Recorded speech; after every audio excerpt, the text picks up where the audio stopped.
But in 1978, there was a United Labour Congress. Before Obasanjo, through military fiat, forced the 4 labor centers in Nigeria to be one, to all of them to be in NLC. But the same Obasanjo equally came, and liberalized the sector and said that any 12 industrial unions could form a labor center, on the basis of which the Trade Union Congress of Nigeria came into existence. On that platform again, we sought for registration by December 17th, 2016. So that is the way they are. Okay, but these labor centers, are they unified in their demands? Or, for instance, you are asking for 96,000 minimum wage.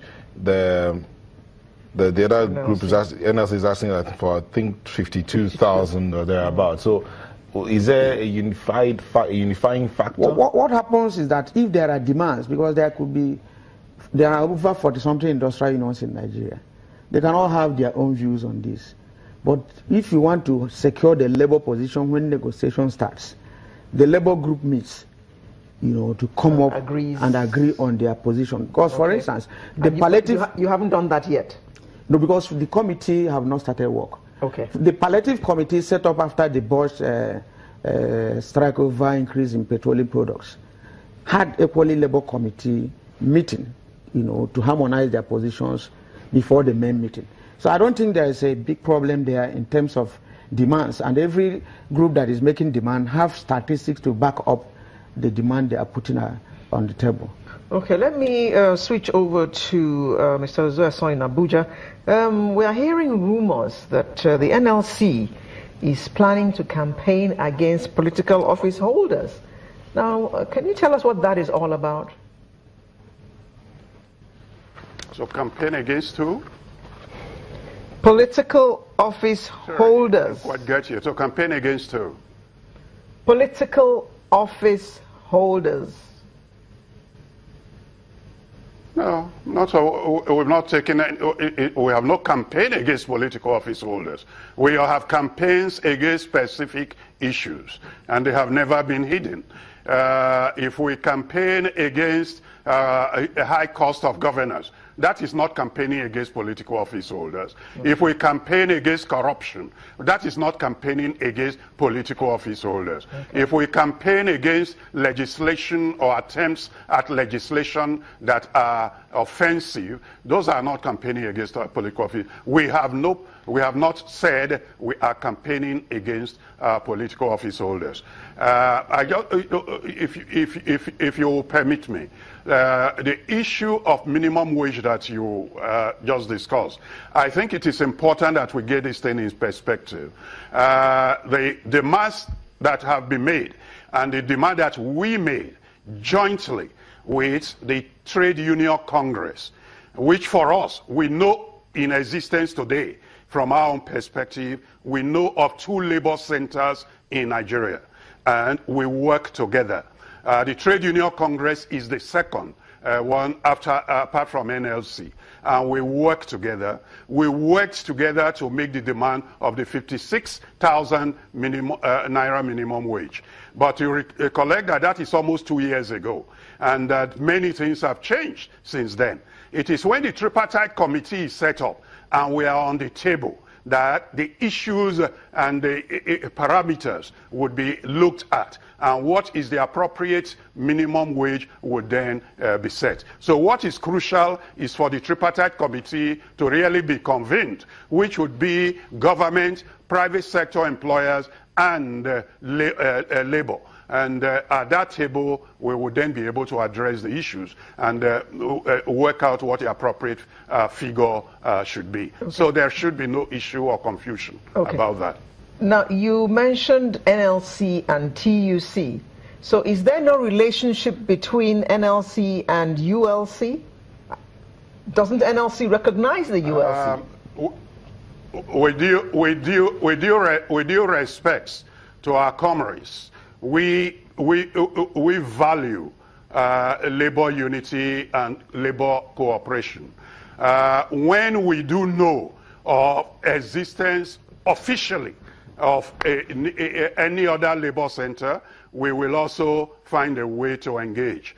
I have just said that as far as our records are concerned, as of today, there are 2 labor centers in Nigeria. And I think that it is easy to go and verify in the Office of Registrar of Trade Unions to see which labor centers exist in Nigeria. Okay. As of today, we are aware, apart from NLC, of the TUC. Okay, Mr. Adero, is ULC registered with the Office of Registration, the Office that registers unions? Are you registered? Well, in as much as I didn't want to be dragged into this, but let me say 1 or 2 things. It's just a simple question because I'm trying to manage time. Are you registered? I'm coming. It takes a process for registration of a labor center, and that process constitutionally has been met. So it is left for them. It has been started. Yeah, no, it has been concluded from our side. Okay. Now it's left for the Ministry of Labor to issue their so-called license. But that is to the extent that our right as ensured in the Constitution to form and belong to any labor center of our choice has been met. So I don't want to go into any issue. It doesn't take any labor center to decree the registration of another labor center. It doesn't. So, and I don't want to go into that controversy. The appropriate organ, like he has said, has been intimated. But let me say this. The Trade Union Congress of Nigeria that was being referred to here was in existence 27 years before they were given that license, before they were given that certificate. So I want to stop here. I'm trying to tell you that it takes a process. So we don't exist because an exhaustion or an NLC says we exist. Okay.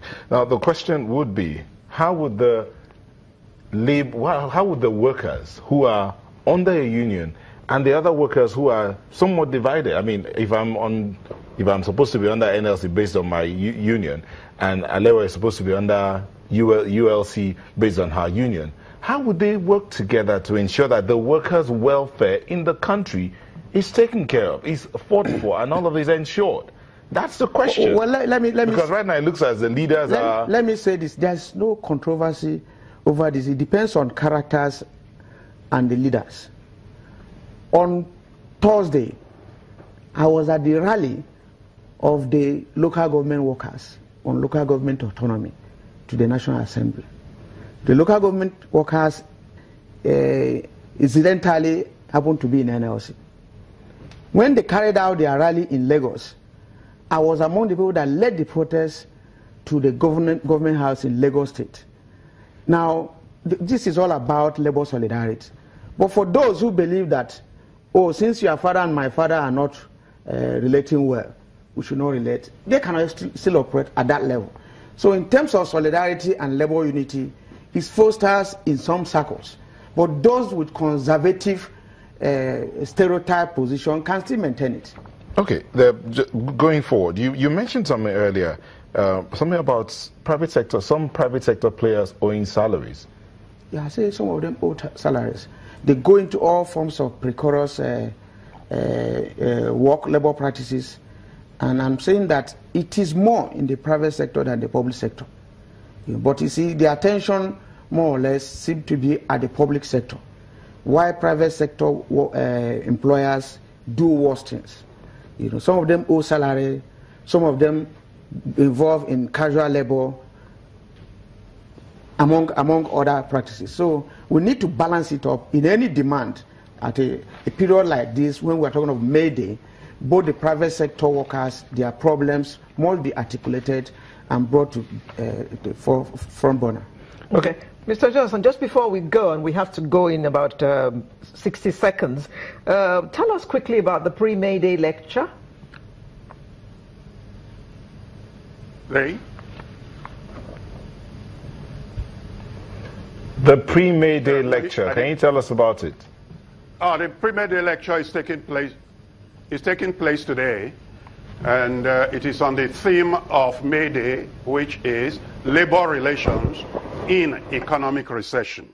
It should be taken off at 10 a.m. this morning here in Abuja to be delivered by Professor Toye Olorode. So that's the pre-May Day lecture at the national level. At the state council levels, a number of states have also scheduled their own. Some have actually taken place yesterday in some of the states. Okay, so all we can do now is just to wish all Nigerian workers happy May Day. I'm not sure I'm going to call it a celebration, because there's so many issues that still need to be thrashed out, main among them being the issue of minimum wage. So happy May Day to you, if that can be said in the circumstances. So I'd like to just say thank you to the Secretary of the NLC, Secretary General, who joined us from Abuja, Mr. Peter Ozoeson, and Mr. Joe Ajero of the United Labour Congress. Thank you very much for coming to share your insights with us this morning. Sunrise will be right back with yet another interesting conversation. Do join us.